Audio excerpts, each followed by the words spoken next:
السلام عليكم يا هلا.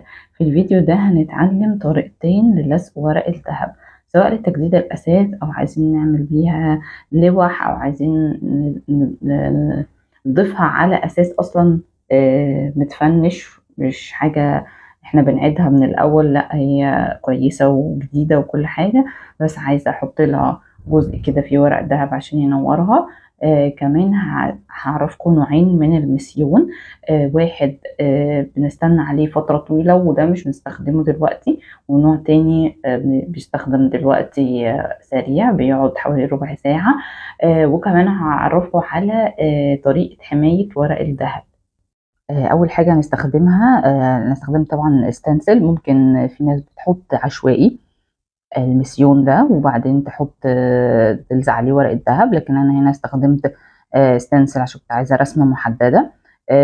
وعلشان اضمن ان الستنسل يلزق كويس وما يسيلش من تحته، فجبت السبراي ده اللي هو مخصص للزق الستنسل، فبرجه كويس وبرشه على الستنسل. وبعد كده هحط الستنسل في المكان بتاعه. انا طبعا بعدت شويه بيه علشان ما يجيش على الضلفه، يعني احنا فكينا الضلفه خالص. وهنا كنت بحاول اظبط مكانه بالظبط مع العميله علشان اشوف هي عايزاه فين والرسمه ايه بالظبط اللي هتيجي. ظبطناها مع بعض بقى وبثبته كويس. وبعد كده هبتدي ادوق المسيون ده في منه نوعين. اللي هو الابيض ده، في نوع بيقعد فتره، بيقعد تقريبا يوم على ما يبتدي يلزق، وفي ده السريع وهو ده اللي موجود تقريبا دلوقتي عند المحلات بتاعت سواء الموانين او محلات بيع مستلزمات الديكوباج. انا كنت جايباه ده من عند سالي حامد. ولزقته وحطيت دقيته كله على الستنسل وعلى المقابض. بس هنا في غلطة فظيعة عملتها، ان انا كنت شغالة في الهواء. المفروض ورق الدهب ده ما ينفعش خالص انك تشتغلي معاه في الهواء. انت بيبقى المفروض قاعدة في مكان ما فيهوش مروحة، ما فيهوش هواء، علشان زي ما انتم شايفين كده الورق كان بيطير وبيتقطع وما كانش حلو خالص. بس يعني انا تداركت الموضوع بعد شوية ودخلت جوه. كنت بس قلقانة ان انا ابهدل الدنيا جوه في الشقة، فعشان كده كنت عايزة اقعد بره، وبره كان الجو هوا جدا. عملت بقى كل المقابض بالشكل ده، بحط عليها المسيون بيقعد ربع ساعة. وبعدين بيتحول من الابيض للشفاف. ساعتها بقدر ان انا احط عليه الورق الذهب. ومفروض ان انا اسيب برضو ورق الذهب عليه ربع ساعة ولا حاجة يلزق كويس، علشان لما اجي اشيله ما يتشالش بقى هو كمان. طبعا بحاول اعافر علشان ورق الدهب ده ما يتقطعش مني، وبالراحة خالص احطه. وكانت المشكلة الأساسية طبعا في الهواء. كان ممكن اشيل الستنسل والزق ورق الدهب، بس انا كنت عايزة الورق الدهب يطلع مظبوط قوي، لان كانت العميلة برضو دقيقة جدا. فكنت عايزة الرسمة تطلع مظبوطة جدا. فقلت لو شلت الستنسل ممكن يكون المسيون تحت سيل في حتة. فأجي أحط ورق الذهب يلزق في حتة تانية غير اللي المفروض يلزق فيها. فأخدته حطيته على الستنسل وهو موجود. طبعا ده هدر معايا شوية كتير في ورق الذهب، لأن الستنسل معظمه كان ملزوق عليه برضو جاي عليه مسيون. فالمسيون لزق فيه ورق الذهب على الستنسل، وطبعا لزق من تحت عادي. بس كانت النتيجة بصراحة حلوة الحمد لله. يعني كل حاجة بيبقى ليها طبعا ميزاتها وعيوبها، فحاولت على قد ما اقدر ان انا اطلعه مظبوط، بغض النظر بقى انه الورق الذهب هيتهدر معايا او لا. ونيجي بقى لأحلى خطوة اللي هي بنطير فيها ورق الذهب. بصوا بينزل ازاي على الأرض، بيبقى شكله حلو خالص. بحب أوي أنا اللقطة دي. أنا هنا اخترت فرشة ناعمة علشان برضو الورق الدهب ما يتجرحش. وتكون عريضة عشان أخلص يعني. ده فرشة اسمها فرشة سواحلي، بجيبها من عند الموين. وبرضو عند محلات المستلزمات الديكوباج. وبشيل بقى كل ورق الدهب الزيادة، علشان لو شايفين لزق خالص في الستنسل. بس يعني تمام الحمد لله. بقى هنيجي نشيل دلوقتي الستنسل. ونشوف النتيجة.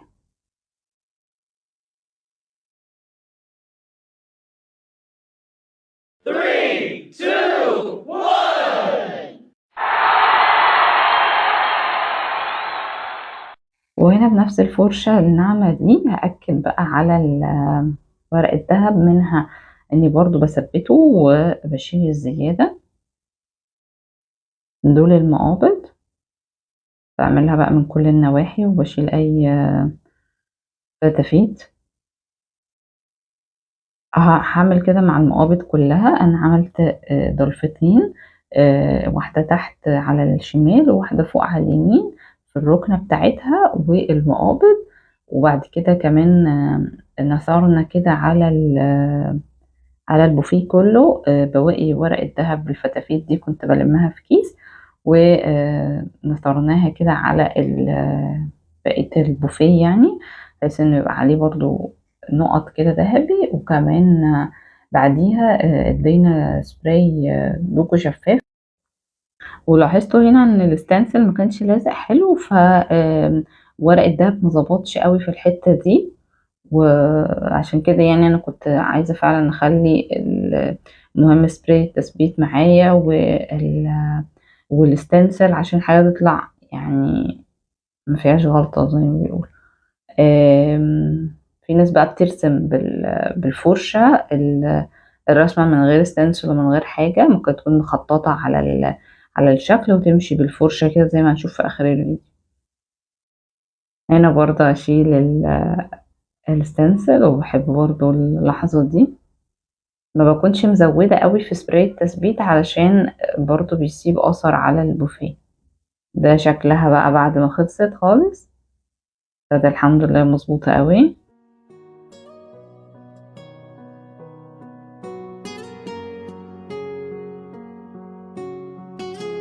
ودي الركنة. انا هنا برضو كنت مغطية الازاز بورق عشان وانا بدوق المسيون وانا بحط ورق الدهب ما يتبهدلش معايا. وجبت لكم فيديو مقتبس من قناة تانية اسمها قلب كاليوجرافي علشان اوريكم ازاي بيستخدموا المسيون بايديهم بالفرشة كده على طول. هنا استنت الربع ساعة، ولما تحول من ابيض لشفاف ابتدت تلزق ورق الدهب. ما شاء الله عليها فنانة. هي كده يعني كلام بالخط العربي، وابتدت بقى تثبت ورق الدهب بالفرشة وفي نفس الوقت تدوس عليه كده بحيث انه يلزق في كل الاماكن اللي كان فيها المسيون. وبعدين بتزق بقى دلوقتي الزيادة، وهتجيب فرشة اقوى شوية واللي هي بتبقى مبططة كده شوية مكببة اقصد، وبرضو بتشيل كل الزيادة. وبعدين هتجيب بقى فوطة معدية عشان تمسح لو في فتافيت ورق دهب. ما شاء الله بقت تحفة. اوريكم بقى من قريب بعد ما شفتوا عملناه ازاي. دي الضلفة اللي على الشمال تحت، وفي الركنة اللي كان فيها الازاز على اليمين فوق، والمقابض واللي هو الورق الدهب اللي بقول لكم نثرناه على فخناه كده، وبعدين رشينا فوقيه سبراي دوب شفاف وكنا مغطين الازاز كويس.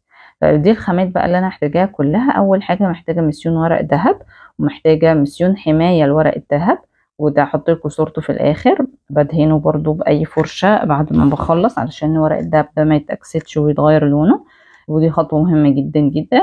وبيقعد ينشف المسيون ده على الحاجه ممكن يوم كامل او يومين، يعني كل ما تسيبوه يبقى احسن. محتاجة تنر علشان انضف الفرش بتاعتي وزي بقية الحاجات ما قريتوها. وده شكل المسيون بيبقى لونه ابيض كده وزي ما شفتوه في الكوباية. وده الحامي بيكون عامل زي العسل كده وتقيل. يا رب اكون فدتكم. مع السلامة. ولو عجبكم الفيديو متنسوش دعوة حلوة ولايك وسبسكرايب. مع السلامة.